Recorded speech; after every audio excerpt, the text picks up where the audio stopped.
même. Et il lui a donné pouvoir d'exercer le jugement parce qu'il est fils d'homme. Donc, Dieu a donné cette garantie-là à son fils. C'est comme le serment qu'il a fait en faveur de son fils pour le rassurer de posséder pleinement la vie. J'aurais voulu, à propos de ce serment-là, qu'on lise dans Hébreux 7, du 20e au 21e verset.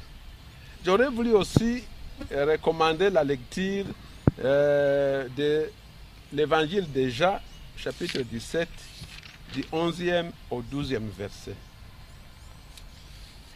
Quant au titre de Alpha et Oméga, il s'agit de la première et de la dernière lettre de l'alphabet grec, qui ne peut concerner que Yahvé le Père, lui qui seul est, était et viendra. C'est l'Apocalypse 1, 4 à 5. Là, il faut absolument que nous lisions Apocalypse. Il est écrit ceci. Je suis l'alpha et l'oméga, dit Yahvé Dieu. Il est, il était et il vient, le maître de tout. Jean, aux 7 églises d'Asie, grâce et paix vous soient données de part, vous soient données par. Il est, il était et il vient. Par le Saint-Esprit présent devant son trône, et par Jésus-Christ, le témoin fidèle, le premier-né d'entre les morts, le prince des rois de la terre. Donc, vous comprenez la différence. Les noms de Dieu, les titres de Dieu, le titre de Dieu vient de connaître un développement. Le titre de Dieu ne s'arrête plus à je suis seul. Non. Il était et il vient. Il est, il était et il vient. Et puis, la salutation est donnée aussi de par le Saint-Esprit présent devant le trône de Dieu. Et la salutation est donnée aussi par Jésus-Christ, le témoin fidèle. C'est pour vous montrer la différence qu'il y a entre Jésus-Christ et Dieu qui est et qui était et qui viendra. Donc,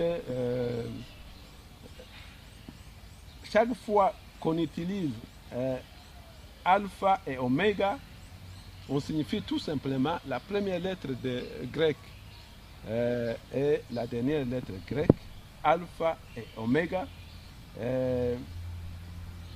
Ça signifie aussi qu'il n'y a pas une lettre qui soit avant alpha, tout comme il n'y a plus une lettre qui soit après oméga. Donc il n'y a que Dieu qui est cela. Et on utilise toujours l'article défini, l'alpha et l'oméga, lorsqu'on parle de Yahvé comme l'alpha et l'oméga. Mais il y a un fait à signaler, le fait pour Apocalypse 22, 12, de dire « Je viens vite », fait citer le nom de Jésus à certaines versions, comme Français courant ou la Sainte Bible, par exemple.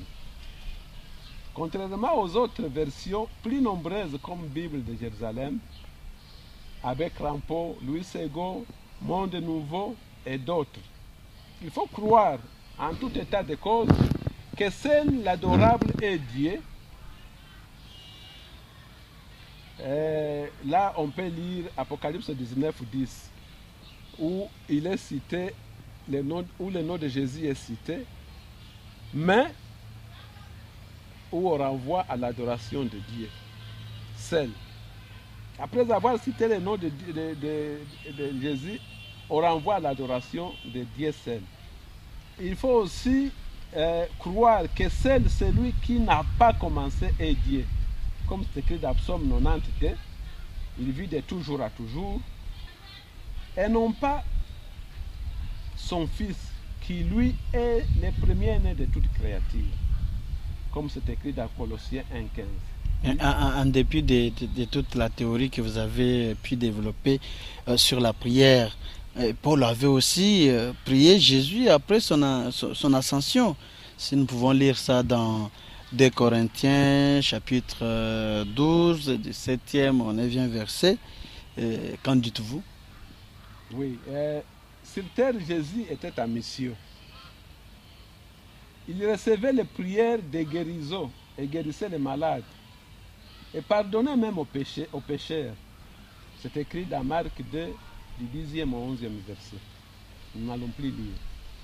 Si moi, je l'ai rencontré aujourd'hui, dans son apparition, je n'hésiterai pas un seul instant de lui demander, je le prierai. Mais après qu'il nous a été enlevé et était devenu invisible à nos yeux, il nous a commandé de prier le Père en son nom. Même un ange qui m'apparaîtrait de la part de Dieu, je m'adresserai de même à lui. Il y a une autre prière semblable que Étienne avait adressée à Jésus, parce qu'il l'avait vu dans une apparition, dans Actes, chapitre 6, verset 59. Il lui avait dit, Seigneur Jésus, reçois mon âme, reçois mon esprit. Parce qu'il le voyait dans une apparition. On ne peut pas ne pas s'adresser à Jésus lorsqu'on le voit. Lorsqu'il était ici sur terre, il guérissait les malades parce que les gens venaient exprimer leurs demandes. Et il les guérissait. Il pardonnait aux péchés parce que les gens étaient venus lui adresser la demande. Mais maintenant qu'il est rentré au ciel, il n'en est plus ainsi. Il est à côté de Dieu le Père et il nous a recommandé dans Jean 16, que nous avions lu dernièrement, d'adresser désormais nos prières à Dieu seul en son nom Jésus.